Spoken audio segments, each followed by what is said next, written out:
नमस्कार दोस्तों, स्वागत है आपके अपने चैनल इंटरनेशनल अफेयर पर, जहां पर मिलता है इंटरनेशनल अपडेट और डिफेंस अपडेट से लेटेस्ट खबर। आज मैं आप लोगों को इस वीडियो में भारत, अमेरिका और तालिबान से कुछ लेटेस्ट खबर निकल कर आ रहे हैं, तो उनको बारी बारी बताऊंगा। तो चलिए आते हैं अपने मेन खबर पर। तो पहला खबर निकल कर आ रहा है अमेरिका से, जहाँ अमेरिकी खुफिया अधिकारी ने बताया कि आतंकी संगठन अल-कायदा को अमेरिका पर हमला की योजना बनाने में 1 या 2 साल लगेंगे।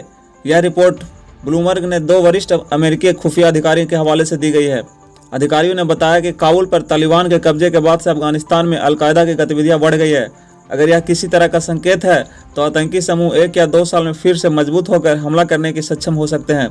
बता दें कि अल-कायदा नेता अयमान अल जवाहिरी, जिसके मृत्यु होने का अफवाह था, उसे अल-कायदा द्वारा किए गए 9/11 के हमले की 20वीं वर्षगांठ पर देखा गया था। वहीं काबुल पर तालिबान के कब्जे के बाद से अफगानिस्तान को दुनिया में आतंक के अड्डे के तौर पर देखा जा रहा है। हालांकि तालिबान ने कई बार कहा कि वह अफगानिस्तान की जमीन का इस्तेमाल किसी देश के खिलाफ नहीं होने देगा, लेकिन सुरक्षा एजेंसियों को तालिबान के इस वादे पर भरोसा नहीं है, क्योंकि तालिबान सरकार के कैबिनेट में कई प्रतिबंधित आतंकी मंत्री बैठे हुए हैं। तो चलिए आते हैं अब अपने दूसरी खबर पर, जहां पर भारत ने United Nation Human Right Council में Organisation of Islamic Operation OIC को जमकर लताड़ा है। कश्मीर को लेकर भारत ने कहा कि OIC के पास भारत के आंतरिक मामलों पर टिप्पणी करने का कोई अधिकार नहीं है। वहीं भारत ने आगे कहा कि OIC ने लाचार होकर खुद को पाकिस्तान द्वारा बंधन बनाए जाने की इजाज़त दी है। आपको बता दें कि जिनेवा में भारत का स्थायी मिशन के फर्स्ट सेक्रेटरी पवन ने भारत की बातों को काउंसलिंग में रखा है। वहीं पाकिस्तान और OIC द्वारा लगातार कश्मीर पर बेतुके बयान देने के बाद भारत ने लताड़ लगाई है। भारत ने कहा कि काउंसलिंग को यह बात पता है कि पाकिस्तान मानवाधिकार का उल्लंघन कर रहा है और भारत के भूभाग पर कब्जा किए हुए है। पाकिस्तान अल्पसंख्यकों की रक्षा करने में नाकाम रहा है।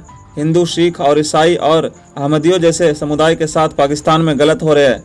चीज़ों पर सवाल उठाने पर पत्रकारों के साथ बुरा सलूक किया जाता है। ऐसे ये सारे आरोप पाकिस्तान पर सही बैठते हैं। जिस तरह से पाकिस्तान में अल्पसंख्यकों पर अत्याचार किया जाता है, उससे OIC को कुछ नज़र नहीं आता है। तो चलिए आते हैं अपनी तीसरी खबर पर, जहाँ पर ईरान और अफगानिस्तान के बीच हवाई सेना फिर से शुरू हो गई है। यह जानकारी ईरानी सरकारी मीडिया ने दी है। तालिबान द्वारा अफगानिस्तान पर कब्जा के बाद से करीब 1 महीने तक दोनों देशों के बीच हवाई सेना बंद थी। रिपोर्ट के मुताबिक ईरानी महान एयर का विमान 15 सितंबर की राजधानी काबुल पहुंचा था। आपको बता दें कि इससे पहले 13 सितंबर को पाकिस्तानी फ्लाइट भी काबुल पर पहुंचा था। आपको ये जानकारी कैसे लगी हमें कमेंट में जरूर बताएं, और यदि आप हमें सपोर्ट करना चाहते हैं तो आप हमारे चैनल को सब्सक्राइब कर सकते हैं। जय हिंद, जय भारत।